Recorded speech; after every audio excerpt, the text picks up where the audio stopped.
السلام علیکم ورحمۃ اللہ وبرکاتہ۔ میرے دوستو، تبلیغ کا طریقہ کیا؟ آج کل اچھے خاصے لوگ جو دین اسلام کی بات کرتے ہیں، قرآن اور حدیث کی بات کرتے ہیں، لیکن ان کے سمجھانے کا، بات کرنے کا طریقہ بڑا تلخ ہوتا ہے۔ لوگوں سے جب بات کرتے ہیں تو ان کے انداز گفتگو میں بہت کڑواہٹ ہوتی ہے، بہت تلخ کلامی ہوتا ہے۔ یاد رکھیے، اللہ کے رسول صلی اللہ علیہ وسلم کی سیرت کو آپ پڑھیے کہ آپ صلی اللہ علیہ وسلم نے کیسے لوگوں کے اندر تبلیغ کیا، لوگوں کو سمجھایا۔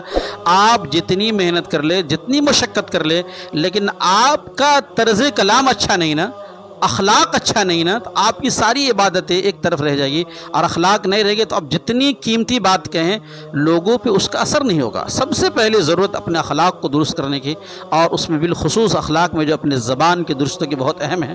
اللہ کے رسول صلی اللہ علیہ حدیث میں آتا ہے کہ اللہ کے رسول صلی اللہ علیہ وسلم ایک مرتبہ مسجد نبی میں بیٹھے ہوئے تھے۔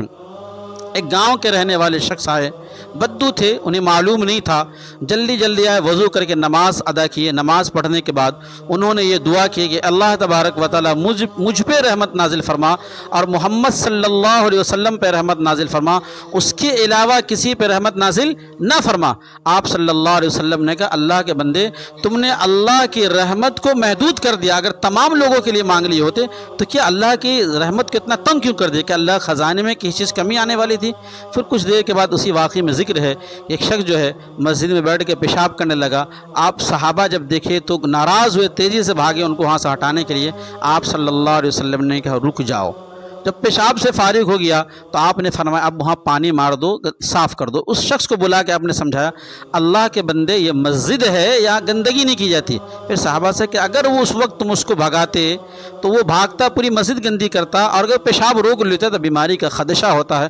تو یہ ہے طریقہ تبلیغ کرنے کا۔ کوئی انسان سچویشن دیکھ کے، موقع محل دیکھ کے بات کہنی چاہیے۔ آپ خود قرآن پڑھے ہوں گے تو اللہ تبارک و تعالی جو فرعون اپنے آپ کو انا ربکم الاعلی کہتا تھا، اپنے آپ کو خدائی دعویٰ کرتا تھا، وہ ظالم اور جابر بادشاہ جو اپنے آپ کو انا ربکم الاعلی کا، اللہ تعالیٰ نے حضرت موسیٰ اور ہارون کو جب بھیجے وہاں پہ تو اللہ تعالیٰ نے فرمایا وَقُولَا لَهُ قَوْلًا لَيِّنًا، جا تو رہے دونوں لوگ، لیکن بات میں تھوڑا گفتگو میں مٹھاس ہونی چاہیے۔ لینا، نرم گفتگو کیجیے گا، اچھی گفتگو کیجیے گا۔ ممکن ہے لعلہ یتذکر، کہ ممکن ہے کہ وہ نصیحت قبول کر لے، ممکن ہے کہ اللہ تعالیٰ دیکھیے چاہ رہے کہ فرعون بھی نصیحت قبول کر لے، اس لیے کہہ رہے کہ وہ فرعون ہے، بڑا ظالم جابر ہے، اپنے آپ کو خدائی دعویٰ کر رہا ہے، لیکن آپ غصے میں جذبات میں آ کے برا بھلا مت کہیں، ان کی اسی کی طرح سے آپ کوئی ایسا جملہ مت کہیں جس سے وہ مطلب اسلام سے متنفر ہو جائے۔ جو کچھ کہہ سن لیجیے گا، میٹھی بات کریے گا، لعلہ یتذکر او یخشی، ممکن ہے کہ وہ نصیحت قبول کر لے۔ تو یہ اسلام کا طریقہ ہے کہ آپ کسی کو سمجھائیں، کسی کو بتائیں، تو آپ کے کلام کے اندر بہترین جو ہے وہ نرمی ہونی چاہیے، اور نرم انداز سے گفتگو کریں گے، لوگوں تبلیغ سمجھائیں گے تو آپ کی بات مؤثر ہوگی، اور معاشرے کے اندر اچھا پیغام، سننے والا بھی اس چیز کو ایکسیپٹ کرے گا۔ بات سن لیجئے، کہیں ایسا تو نہیں کہ بکری کی آواز پہ